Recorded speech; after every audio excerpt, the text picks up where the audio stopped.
એટલે બોલો હવે 60 વર્ષે ડ્રેસિંગ હોય નહીં, તમે હળીમળીને પ્રેમથી ભેગા રહો અને બાકીના 10-15 પૂરા કરી નાખો ખેંચી કાઢતું.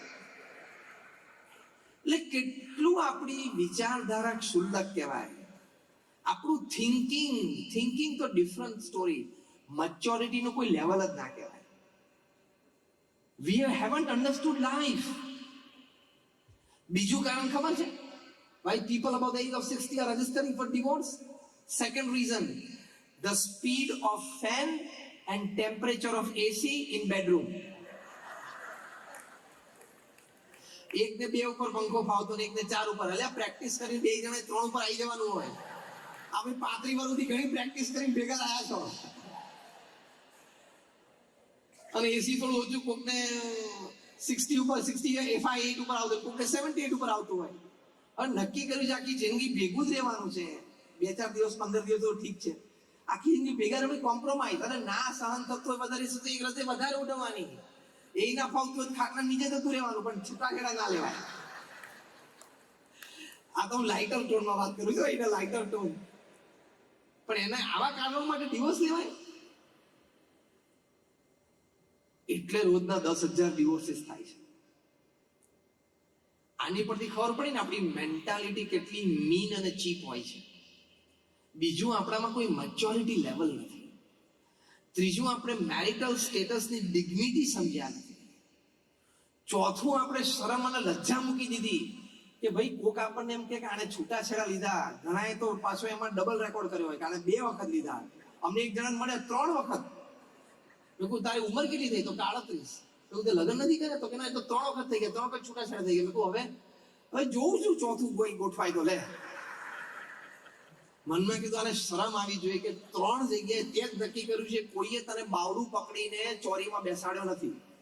હા કે ના? બાવડું પકડી કોઈ ચોરી બેસાડ્યો છે? તારી ચોઈસ હતી, તે પૂછી લીધું, વાત કરી લીધી, પછી તું આટલું ટોલરન્સ અને કોમ્પ્રોમાઇઝ ના કરી શકે? તો એ હ્યુમન ડિગ્નિટી છે. અને જો યાદ રાખજો, જેને એક જણા જોડે ના ફાવ્યું એને બીજી જણા જોડે ફવડાવવા માટે પ્રયત્ન તો બહુ કરવો પડશે. હું નથી કહેતો કે નહીં ફાવે, પ્રયત્ન તો બહુ કરવો પડશે. અને એક જણા જોડે મનનું ના મૂક્યું તો બીજા જણા જોડે મનનું મૂકવું પડશે. If the first one is okay in number 1 and number 2 but not okay in number 3 or number 4, the second marriage may not be okay in number 1 and number 2. ક્યાંક તો કોમ્પ્રોમાઇઝ કરવું જ પડશે ને. હા કે ના?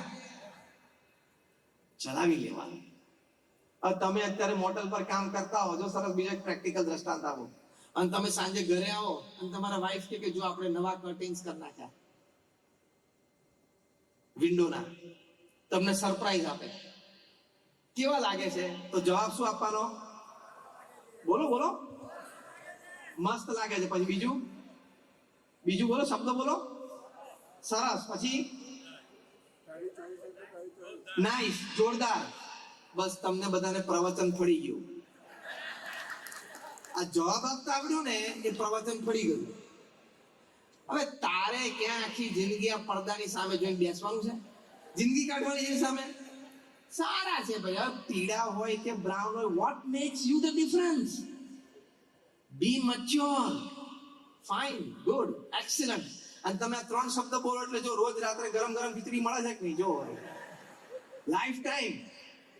આ તો જસ્ટ લાઇટર ટોનમાં હું છેલ્લી વાત કરી, પણ આ કહેવા પાછળનો હેતુ એવો છે કે નાની નાની વાતમાં બહુ ચંચુપાત કરવું નહીં, મોટું મન રાખવું, થવા દેવું. એટલે તો આપણે મેરિડ લાઈફ સારી રીતે જીવી શકીએ. શાંતિથી બેસીને, આમાં છેલ્લો હવે ક્લુ આપું છું આ સબ ટોપિકનો. શાંતિથી બેસીને તમારે ઘરે લિસ્ટ બનાવવાનું કે મારા સ્પાઉસને શું શું ગમે છે અને શું શું નથી ગમતું. બીજું, મારા સ્પાઉસને મારી કઈ કઈ આદત ગમે છે અને મારી કઈ કઈ આદત અથવા વિચારો એને કદાચ નથી ગમતા એવું મને લાગે છે, અથવા કોઈક વખત સ્પષ્ટ કીધું છે કે મને નથી ગમતું, અથવા નથી કીધું પણ મને એને ફેશિયલ એક્સપ્રેશન પર લાગ્યું કે એને નહીં ગમતું હોય. એનું લિસ્ટ બનાવવાનું. છૂટાછેડા થાય તો કોર્ટમાં લોયર પાસે લિસ્ટ બનાવવું પડે, પ્રોપર્ટીનું, બીજું ત્રીજું. અમે તો આટલા તોલા આપ્યું હતું, પછી આમ કર્યું હતું, આનું આમ કર્યું હતું. એની કરતા અત્યારે આ લિસ્ટ બનાવો પહેલા, તો પેલું બચી જશે. અને એ લિસ્ટ બનાવીને ફોકસ કરો કે my spouse doesn't like this area of mind, I need to work on this area. For example, તમારા સ્પાઉસને કોઈ એક્સ પ્રકારનું ડિસ્કશન નથી ગમતું, ફોર એક્ઝામ્પલ પોલિટિક્સ, દ્રષ્ટાંત આપું છું કે તમને પોલિટિક્સમાં રસ છે અને તમારા સ્પાઉસને પોલિટિક્સમાં રસ નથી અથવા એને નથી ગમતું, બને ને, ચોઇસીસ હોય છે, તો તમારે નક્કી જ કરી નાખવાનું તમારા સ્પાઉસની હાજરીમાં પોલિટિક્સની વાત કાઢવાની જ નહીં. શું ફેર પડે છે તમને? ઓફિસમાં જાઓ ત્યારે કોઈ તમારા જેવો પોલિટિક્સનો રસ હોય ત્યારે અડધો કલાક ખેંચી કાઢો. સી, આ વાત નાની છે પણ હું તમને પ્રેક્ટિકલ સમજાવું છું. આ વાત નાની છે પણ practically it can save your marriage. Practically it can create happiness in married life. Practically it has the power to create a strong bonding between the two. એટલે આ લિસ્ટ ઉપર બનાવી અને લિસ્ટ ઉપર કોન્સન્ટ્રેટ કરવાનું, આટલું મારે કરવાનું નથી. Smartness in communication and correspondence, the top class management guru says, people know what to do, people don't know what I'm not supposed to do, and that creates the problem. આપણને શું કરવાનું છે ખબર હોય છે, પણ શું મારે નથી કરવાનું ને, આટલું નથી કરવાનું, એની ખબર નથી ને એનો પ્રશ્ન છે. એટલે આ ઇશ્યુઝ છે. બીજું એક ફેમિલીમાં ધ્યાન રાખવાનું કે જો મધર ઇન લો અને ડોટર ઇન લો ના ઇશ્યુઝ તો યુનિવર્સલ છે જ, ત્યાં થોડું ફ્રિક્શન આવશે જ, પણ ત્યાં તમારે ગ્રીઝિંગ નો role proper as a gentleman તમારે પ્રોપરલી પ્લે કરવાનો, જ્યુડિશિયસ બેલેન્સ રાખવાનું. પ્રમુખ સ્વામી મહારાજ એક વાત સરસ કરતા, એ પોતે કહેતા એમના શબ્દોમાં, જે અમારા ગુરુ મહંત સ્વામી મહારાજે પણ સત્સંગ દીક્ષા નવો ગ્રંથ લખ્યો છે, એ સત્સંગ દીક્ષા ગ્રંથમાં મહંત સ્વામી મહારાજે આ વાત લખી છે કે દરેક સાસુ એમ માનવું કે મારી વહુ છે, મારી દીકરી છે, અને દરેક વહુ એમ માનવું કે સાસુ સસરા મારા મા બાપ છે. એવો ભાવ રાખવો અને પોતાની જાતને રોજ કહેવું કે આ વહુ છે મારી દીકરી છે, વહુ છે મારી દીકરી, એવું બોલવું, એનો ભાવ પ્રગટ થતો તમારા અંતરમાં. એવી રીતે યંગ વાઇફે પણ બોલવાનું કે મારા mother in law, daughter in law are my parents, I have to treat them as my parents, I have to take care of them as my parents, I have to serve them as my parents. અને મહંત સ્વામી મહારાજ આ સત્સંગ દીક્ષા ગ્રંથમાં લખ્યું છે કે સાસુ સસરાની પણ માતા પિતાની જેમ સેવા કરવી. આ તો કામ પતી જાય પોતાના રૂમમાં જતા રહે, કામ પતી જાય બેસે નહીં, ધેટ્સ રોંગ. વહુ તરીકે સાસુ સસરા સાથે રોજ સમય કાઢીને બેસવાનો પ્રયત્ન કરવાનો જ, ખાલી કામ પૂરતું કામ નહીં કે મેં મારું કામ પતાવી દીધું, I am okay, now I have friends, I have mobile, finish, I go in my room. Bonding જ નહીં થાય. એટલે આ વાત લખાણી છે.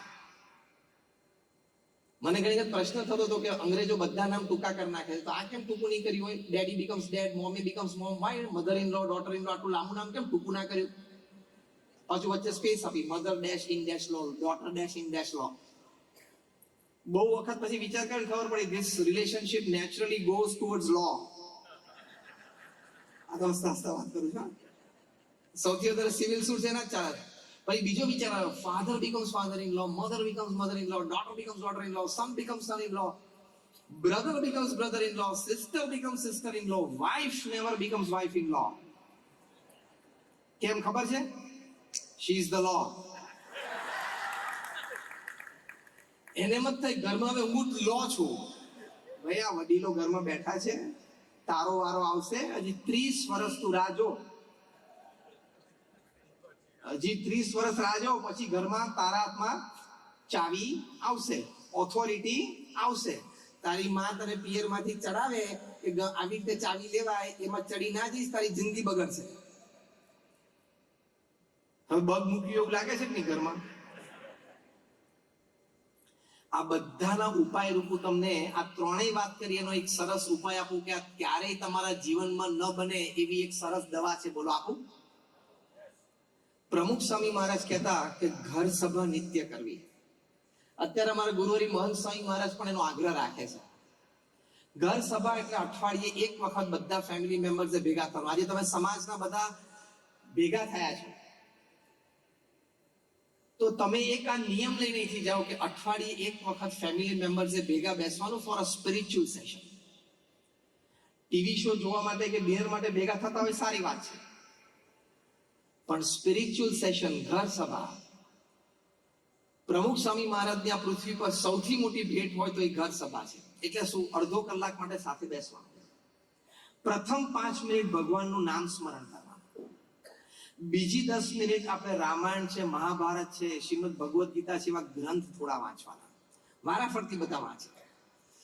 ત્રીજું, છેલ્લે 5 મિનિટ ભગવાનની આરતી કરીને છૂટા પડે, અને એ પહેલા કોને શું વાત ગમી એની થોડીક ચર્ચા કરે. પ્રમુખ સ્વામી મહારાજ કહેતા, અને ઘર સભા પોતે એમના અનુભવ પરથી કહેતા, એમના શબ્દો છે કે ઘર સભાથી વિશ્વ શાંતિ થશે. મહંત સ્વામી મહારાજ એવું બોલ્યા છે કે ઘર સભા છે અક્ષીર ઉપાય છે, ઇટ ઇઝ ધી ઇમોર્ટલ મેડિસિન. અને અમે બીએપીએસ સ્વામિનારાયણ સંસ્થામાં લાખો પરિવારો નિત્ય ઘર સભા કરે છે.